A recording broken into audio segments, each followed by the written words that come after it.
కనిపించకపోవడంతో ఆ తల్లిదండ్రులు వెతకని చోటు లేదు. అదే కాలనీలోని ఓ ఇంట్లో బాత్రూంలో విగత జీవిగా కనిపించింది హితిక్ష.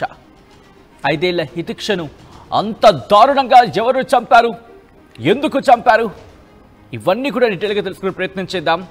ఈ కథను మిమ్మల్ని కాస్త కలవరపరచచ్చు. దీనికి సంబంధించి తగిన జాగ్రత్తలు తీసుకోవాలని ఆర్టీవీ సూచించడం జరుగుతోంది. This is the disturbing content and this is the disturbing visual. Viewer description is advised.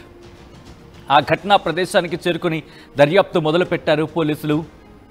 ఒక్కసారి చూడండి, అల్లారు ముద్దుగా తమ కళ్ళ ముందు తిరిగిన ఆ పాపను చూసి ఆ స్థానికులంతా కూడా ప్రస్తుతం గుండెలు పగిలేలా ఏడుస్తున్నారు. ఆ కుటుంబ ఆవేదన అయితే మాత్రం వర్ణనాతీతం. ఎందుకంటే 5 ఏళ్ల పాపకి ఏం తెలుస్తుంది, ఏ ఇష్యూస్ అయిన కారణం ఏదైనా కావచ్చు, అంత దారుణంగా ఆ పసి హృదయాన్ని గాయపరిచి ఆ పసి హృదయాన్ని అంత పైశాచికంగా ఎవరు పొట్టలు పెట్టుకున్నది? ఆ దుర్మార్గులకు కఠినాతి కఠినంగా శిక్ష పడాల్సిందే. చిన్నారండి, 5 ఏళ్ల పాప. 5 ఏళ్ల పాపకి ఏం తెలుస్తుంది? కారణం ఏదైనా కావచ్చు. ఆ తల్లిదండ్రుల మధ్య, అంటే ఆ తల్లిదండ్రులకి అట్ ద సేమ్ టైం ఎవరైతే హతమార్చారో ఆ దుండగులకి మధ్య ఏమైనా కారణాలు ఏమైనా ఉన్నాయా? కారణం ఏదైనా కావచ్చు. ఒక్కసారి ఆ విజువల్ మీరు చూడొచ్చు. ఆ విజువల్స్ మీరు చూస్తున్నారు. విగత జీవిగా పడున్న ఆ పసి పాపను వాటిని బ్లర్ చేసి చూపించడం జరుగుతుంది. ఎందుకంటే కాస్త డిస్టర్బింగ్ విజువల్ కాబట్టి. ఆ ఘటనా ప్రదేశం దగ్గర ఆ తల్లిదండ్రుల ఆవేదన వర్ణనాతీతం. ఆ కుటుంబం గుండెలు పగిలేలా ఏడుస్తుంది. ఒక్కసారి మీరే చూడండి ఆ విజువల్స్ని.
This is the disturbing story and these are the disturbing visuals. Viewer discretion is advised. ఈ కథను మిమ్మల్ని కాస్త కలవరపరచచ్చు. దీనికి సంబంధించి తగిన జాగ్రత్తలు తీసుకోవాలని ఆర్టీవీ సూచించడం జరుగుతోంది. ఈ కథను చూపించడం వెనకాల ఉద్దేశం ఒకటేనంటే, ఇటువంటి దుర్మార్గులు మన చుట్టూతానే ఉన్నారు. వారిని కనిపెట్టాల్సిన బాధ్యత, బహుశా బాధ్యత కన్నా ఇంకా పెద్ద పదం ఏదైనా ఉందేమో. ఎందుకంటే వాళ్ళని కాపాడుకోవాల్సిన అవసరం మనకుంది. ఎందుకంటే నేటి బాలలే రేపటి భావి భారత పౌరులు. వీరు మనం కాపాడుకోలేకపోతున్నామా? అసలు ఈ ఘటనకు సంబంధించి డీటెయిల్గా తెలుసుకునే ప్రయత్నం చేద్దాం. మా ప్రతినిధి చంద్రశేఖర్ అప్డేట్స్ అందించేందుకు సిద్ధంగా ఉన్నారు. చంద్రశేఖర్, నిజంగా గుండె పిండేసే వార్త ఉదయాన్నే. ఎందుకంటే ఒక పసి హృదయం, ఒక చిన్న పాపను అంత దుర్మార్గంగా, అంత పాశవికంగా ఎవరు ఇంతటి దారుణానికి పాల్పడ్డారు? ఆ దుండగల్ని పట్టుకోవడం జరిగిందా పోలీసులు? సచిన్, హృదయ విదారకమైనటువంటి ఘటన గత రాత్రి జగిత్యాల జిల్లా కొరుట్ల ఆదర్శ నగర్ లో నవీన, రాము అనే దంపతులు గత కొంతకాలం నుంచి ఉంటుంది. క్రమంలో రాము ఉపాధి నిమిత్తం గల్ఫ్ దేశాలకు వెళ్లారు. నవీనకు ఆ పిల్లలతో పాటు అక్కడే ఉంటున్నారు.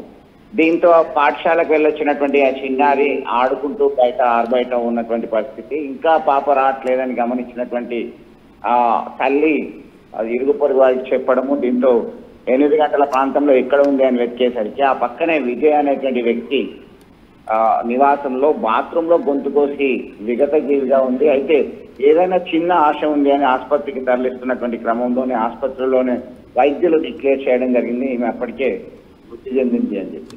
దీంతో కన్నీరు మున్నీరుగా విలపిస్తున్నారు. ఏంటి అసలు రీజన్ ఏంటి అనే దాని కోణంలో సైతం పోలీసులు డిఎస్పీ రాములు ఆధ్వర్యంలో బృందాలు వచ్చాయి.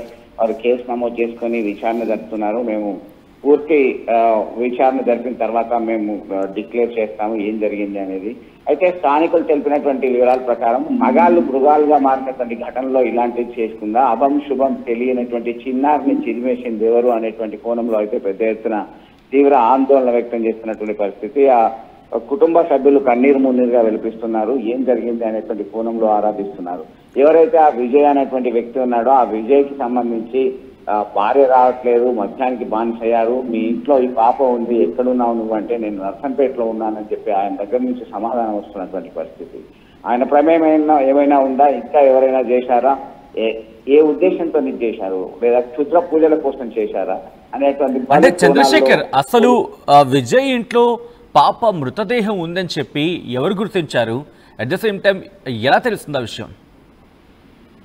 ఆ పరిసర ప్రాంతాల్లో ఆ ఇరుగు పొరుగు ఓవరాల్ గా 50 నుంచి 100 మీటర్ల లోపలనే ఆ ఇళ్ళు ఉన్నాయి. దానిలో భాగంగా పాప కనబడట్లేదు అని చెప్పేసి గాబరా పడుతూ వెతుకుతున్నటువంటి పరిస్థితి.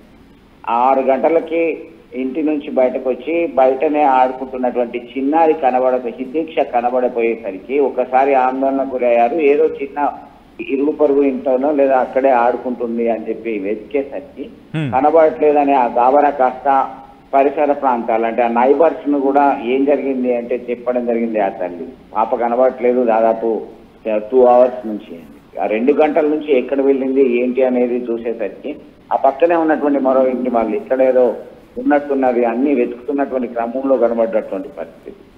ఒక్కసారిగా షాక్ కు గురయ్యారు. విగత జీవిగా ఉంది, గొంతు కోసేశారు. ఎవరు చేశారు, ఎంత దారుణానికి ఎవరు కట్టారు అనేది ఆలోచించే సమయం సైతం లేదు.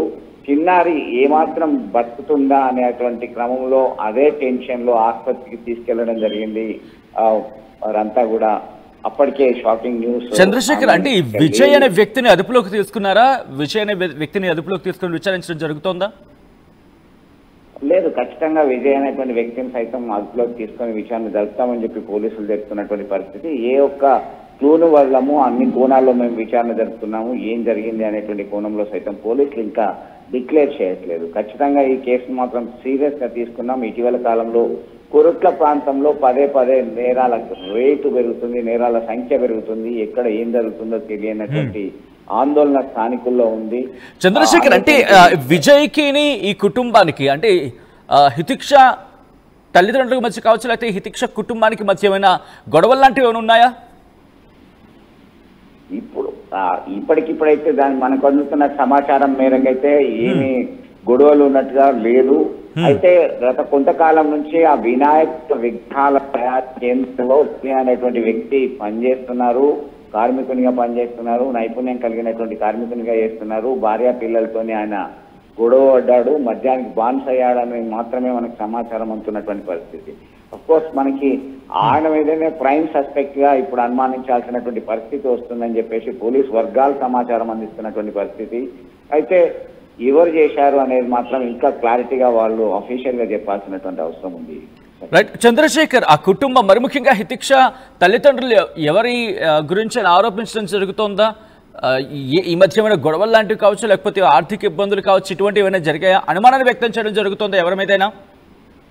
ఇప్పటికీ వాళ్ళ అనుమానాలు అయితే లేవు. మా చిన్నారి ఇలా జరగడానికి కారణం ఎవరు, మేమేం పాపం చేశాం, మేమేం తప్పు చేశాం, భగవంతుడు మాకు ఎందుకు ఈ శిక్ష విధించాడు అని మాత్రమే విలపిస్తున్నటువంటి పరిస్థితి. ఆ హితిక్ష మా కళ్ళ ముందట ఆడుతూ పాడుతూ బుడిబుడి మాటలు పదాలతో మాట్లాడినటువంటి చిన్న చిన్న మాటలతో మాట్లాడినటువంటి ఆ చిన్నారి ఇక లేదు అనేటువంటి విషయం